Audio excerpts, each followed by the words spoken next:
జై శ్రీకృష్ణ. శ్రీకృష్ణ వ్రతంలోని 2వ అధ్యాయం. పూర్వకాలంలో మధురా నగరంలో వల్లభదాసు అనే శ్రీకృష్ణ భక్తుడు ఉండేవాడు. అతడికి శ్రీకృష్ణ భగవానుడు అంటే ఎంతో భక్తి.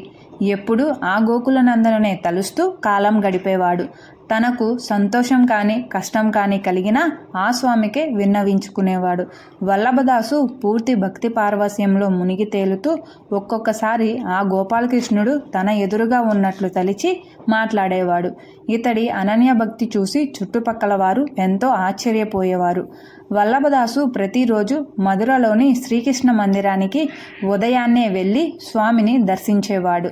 ఆ స్వామి దివ్యమంగళ స్వరూపం చూసి ఎంతో ఆనందించేవాడు. ఈ సృష్టిలో ఉన్న అందమంతా ఆ గోపాలకృష్ణునిదే. ఎంతో ప్రేమతో నిండిన ఆ నయనాలు జగత్తు మొత్తాన్ని సమ్మోహనపరిచే మురళీనాదం, తలపై నెమలి పింఛం, పెదవులపై విశ్వం మొత్తానికి రక్షకవచంగా కనిపించే చక్కటి చిరునవ్వు. ఆ స్వామి ముగ్ధ మనోహర రూపం చూస్తూ వల్లభదాసు ఆలయంలోనే ఎక్కువ కాలం గడుపుతూ ఉండేవాడు. ఆ స్వామి తోడనే తన ప్రపంచంగా భావించేవాడు.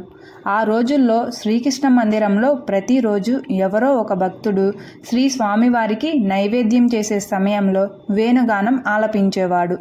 కాసేపు మురళీగానంతో ఆ స్వామిని ఆనందపరిచేవాడు. వల్లభదాసు ఆ మురళీనాదం విని ఎంతో పరవశుడయ్యేవాడు.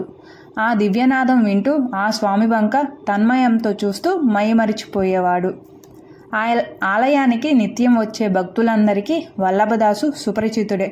ప్రతిరోజు క్రమం తప్పకుండా మందిరానికి వచ్చి ఆ గోపాలని సేవించే వల్లభదాసు భక్తికి అందరూ ఎంతో సంతోషపడేవారు.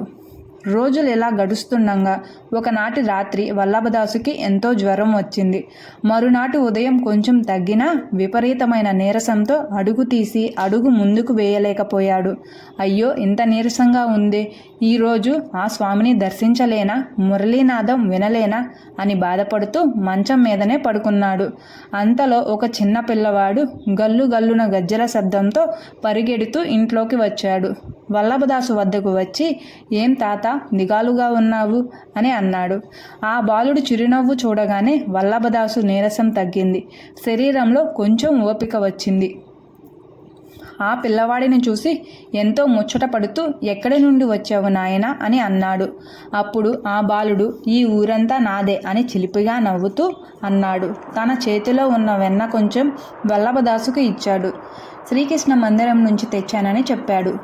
వల్లభదాసు ఆనందంతో కనులకు అద్దుకొని నోటిలో వేసుకోగానే ఎంతో ఓపిక వచ్చింది. ఇంతలో ఆ బాలుడు వల్లభదాసు మంచం మీద కూర్చొని తనతో తెచ్చుకున్న వేణువును చక్కగా ఆలపించాడు. అలా 5 నిమిషాలు వేణునాదం విన్న వల్లభదాసుకు నిద్ర పట్టింది. నెమ్మదిగా కనులు మూసుకొని గాఢ నిద్రలోకి జారుకున్నాడు. 1 గంట తర్వాత మెలకు వచ్చిన వల్లభదాసుకు ఆ పిల్లవాడు కనిపించలేదు. ఇంతలో వారింటి పక్కనే ఉండే కేశవబాయి వల్లభదాసు ఇంటికి వచ్చి, ఏమి స్వామి, ఈరోజు ఆలయానికి రాలేదే అన్నాడు. వల్లభదాసు అతడితో తనకు జ్వరం వచ్చిన సంగతి చెప్పాడు.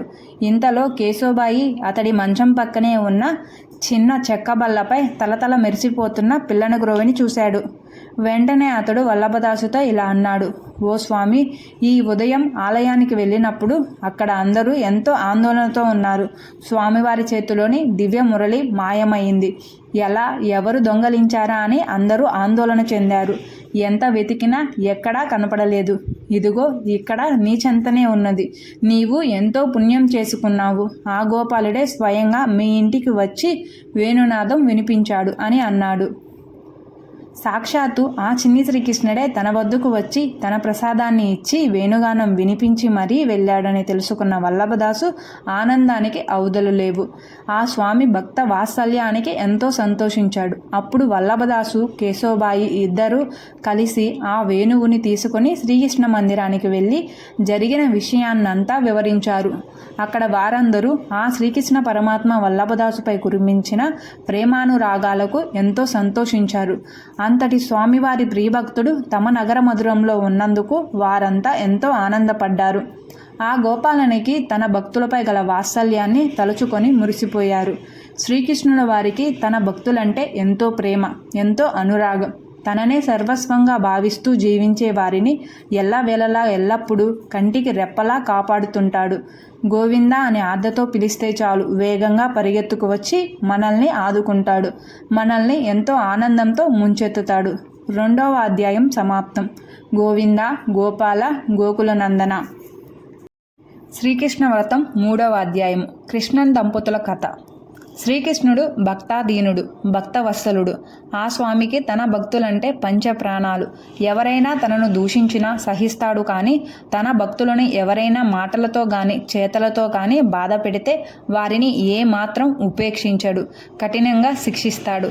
తనను నమ్మి కొలిచే వారిని మాత్రం నిత్యం కంటికి రెప్పలా కాపాడుతుంటాడు. పూర్వకాలంలో గురువాయూరు పట్టణంలో సరస్సు ఆవలి ఒడ్డున కృష్ణ, రాధ అనే దంపతులు నివసించేవారు. వీరిద్దరూ గొప్ప కృష్ణ భక్తులు. ముఖ్యంగా రాధకు శ్రీకృష్ణుడంటే ఎంతో ప్రేమ. ఎల్లప్పుడూ ఆ గోపాలుడినే తలుస్తూ కాలం గడిపేది. ఆ దంపతులు ప్రతిరోజు ఉదయాన్నే శ్రీకృష్ణ ఆలయానికి వెళ్ళి శ్రీకృష్ణుని దర్శనం చేసుకొని వచ్చేవారు. వీరు ఎంతో సత్ప్రవర్తనతో జీవిస్తున్నప్పటికీ పూర్వజన్మ కర్మ ఫలితంగా వీరికి సంతానం కలగలేదు. అందువలన తమ చుట్టుపక్కల ఇళ్లల్లో గల పిల్లలందరినీ తమ సంతానంలాగానే భావించేవారు. పిల్లలకు ఎన్నో తినుబండారాలు కొనిపెట్టేవారు, ఆట వస్తువులు ఇచ్చేవారు. వారిని చూసి ఎంతో మురిసిపోయేవారు. ఇలా వీరిద్దరూ 60 సంవత్సరాల వయసు దాటారు.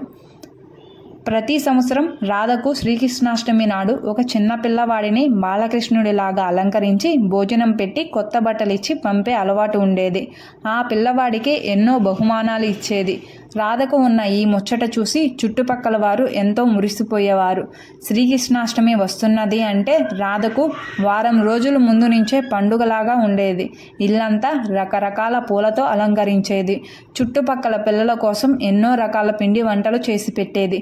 ప్రతి సంవత్సరం లాగానే ఈ సంవత్సరం కూడా కృష్ణాష్టమి వచ్చింది. ముందు రోజు దగ్గరలో ఇంటిలో ఉన్న ముకుందన్ అనే పిల్లవాడిని మరునాడు ఉదయమే కృష్ణుని అలంకారానికి రమ్మని చెప్పింది. మరునాడు ఉదయం లేవగానే త్వరగా పిండి వంటలన్నీ చేసింది. ఎన్నో రకాల పళ్ళు కొని తెచ్చింది. ముకుందన్ ఆడుతూ పాడుతూ 8 గంటల కల్లా ఇంటికి వచ్చాడు.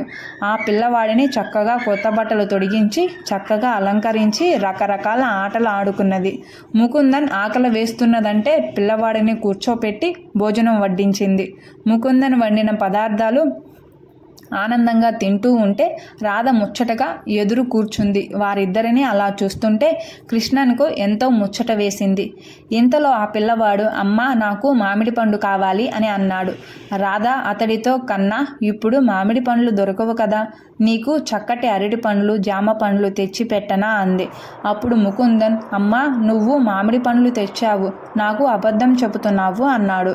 రాధ నవ్వుతూ లేదు నాయనా తేలేదు, మామిడి పండ్లు కాలం వెళ్ళిపోయింది కదా అని అన్నది. ముకుందన్ రాధతో లేదమ్మా కావాలంటే వెళ్ళి పండ్ల బుట్ట చూడు, మామిడి పండ్లు ఉన్నాయి అన్నాడు. అప్పుడు రాధ లేచి వెళ్ళి పండ్ల బుట్ట చూస్తే ఆశ్చర్యకరంగా అందులో 2 మామిడి పండ్లు కనపడ్డాయి. రాధ ఎంతో ఆశ్చర్యపడుతూ ఆ పండ్లు తీసుకొని ముకుందన్ వద్దకు వడ్డించింది. అప్పుడు ముకుందన్ చూసావా అమ్మ మామిడి పండ్లు ఉన్నాయి కదా అని వాటిని తీసుకొని ఎంతో సంతోషంగా తిన్నాడు. ఆ తరువాత కాసేపు ఆడుకొని ఇంటికి వెళ్తున్నానని చెప్పి వెళ్ళిపోయాడు. ఇంతలో సమయం మధ్యాహ్నం 4 గంటలయ్యింది. ఎవరో తలుపు కొడితే రాధ వెళ్ళి తలుపు తీసింది. ఎదురుగా ముకుందన్ తల్లి.